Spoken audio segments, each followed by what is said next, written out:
Fear does not always begin with noise or violence. Sometimes it begins with a single sentence spoken into a camera by someone who already feels something wrong in the world. Owen Hartley was not famous, not special, not someone the world would remember, until the day he uploaded a short video that changed everything. He stood alone in his apartment, eyes heavy, voice calm but hollow, and said there was something standing behind all of us. Then he vanished without explanation. No trace, no struggle, no answer. Only the video remained, spreading quietly across the internet, watched by millions who laughed at first, until they didn't. Because laughter always fades before fear arrives. In the days that followed, people began noticing something strange.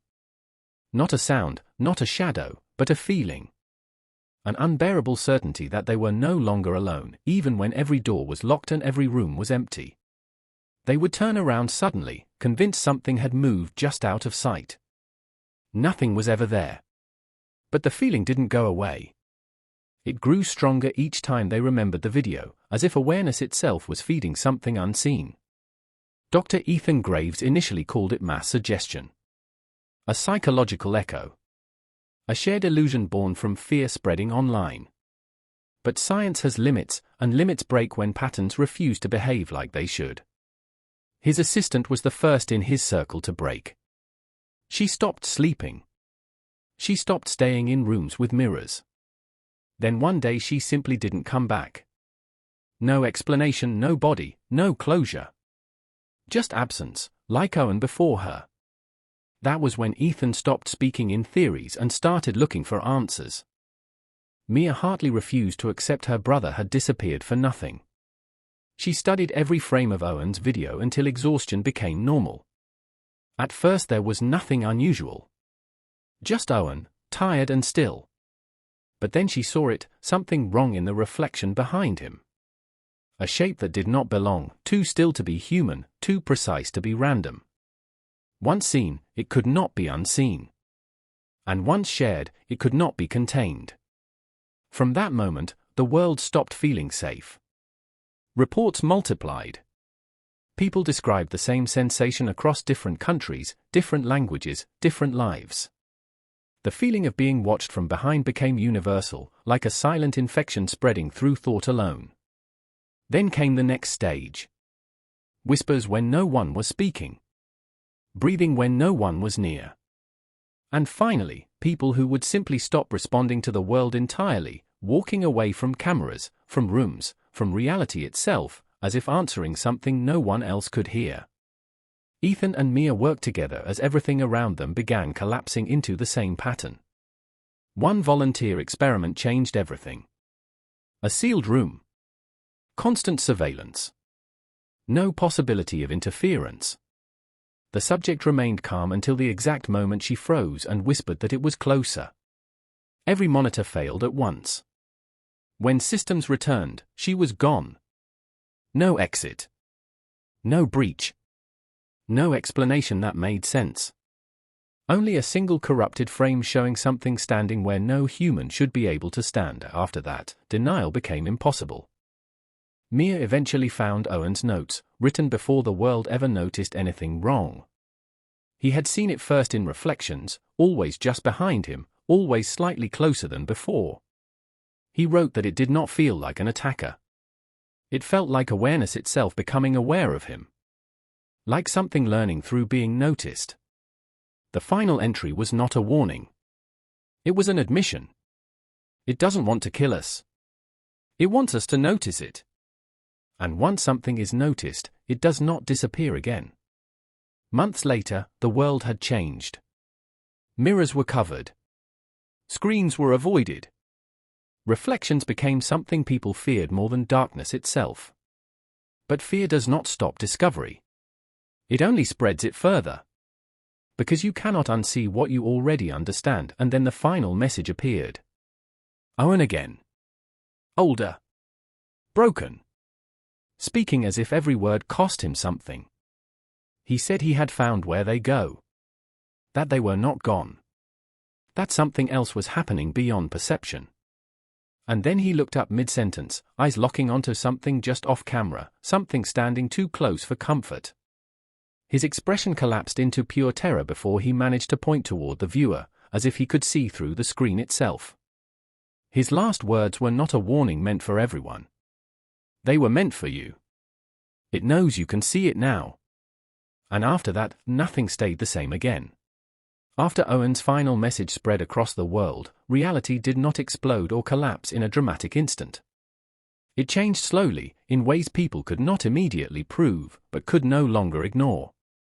At first, it was small things. People standing too still in public places, suddenly turning their heads as if reacting to something just behind them. Conversations cutting off mid-sentence because someone felt wrong in the room. Cameras capturing empty spaces that somehow felt occupied when replayed. Mia Hartley stopped sleeping properly after watching the recording. Every time she closed her eyes, she felt the same pressure behind her shoulders, like presence without form. Dr. Ethan Graves, who once demanded evidence before belief, began checking reflections before entering any room. Not because he wanted to, but because he could no longer stop himself. Logic had not disappeared, but it was being overridden by something deeper, instinct shaped by fear that refused to fade. Then came the second wave of disappearances. Unlike before, there was no pattern in location or time. People vanished in daylight, in crowded streets, in locked apartments with witnesses just meters away. The only shared detail was what happened moments before they were gone. They all stopped moving at the same time. Not panic. Not struggle. Just stillness, as if listening to something no one else could hear. Then they would calmly walk away, ignoring everything and everyone, as if following an invisible instruction. No one ever saw where they went. Investigators tried to trace digital activity, phone signals, anything that could explain the pattern. But every dataset ended the same way, abrupt silence, like the world had simply stopped receiving them. Dr. Graves described it as if attention itself was being redirected. Not taken by force, but pulled by recognition. Mia became convinced Owen was not the beginning, but the first successful transmission. A carrier without knowing it. Every frame of his video acted like a seed. Every viewer became a potential receiver. And the entity, if it could be called that, did not chase people. It waited for them to notice it correctly. The difference was everything. One night, Mia returned to Owen's old apartment. It had been sealed by authorities, but she still had the spare key. Inside, nothing had changed. Dust covered every surface. The air was still. But the silence felt wrong, not empty but aware. She placed Owen's notebook on the table and opened it again, searching for anything she had missed. That was when she saw new writing. Fresh ink. Impossible timing. A single line that had not been there before. "You are closer than you think." Mia froze. The room did not change. No sound. No movement. But something inside her understanding shifted permanently. Because the message did not feel written like a memory. It felt like a response. Elsewhere, Dr. Graves was conducting his final private analysis of the original video file. He slowed it frame by frame, ignoring warnings from colleagues who had already left the case. At first, nothing appeared. Then, for less than a fraction of a second, the reflection behind Owen stabilized in a way reflection should not. It was not distortion. It was positioning. Something had been standing there the entire time. And now, it was clearer than ever. Graves leaned closer to the screen despite every instinct telling him to stop. The image did not change, but his perception did. He suddenly felt the room behind him become heavier, like space itself was filling with presence. Slowly, painfully, he turned around. The room was empty.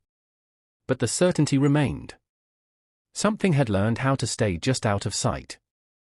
Not by hiding, but by waiting for recognition to complete the connection, and in that moment, across the world, millions of people paused at the same time without knowing why. Not because they saw something, but because something finally understood they could see it. And it was no longer content with being unseen.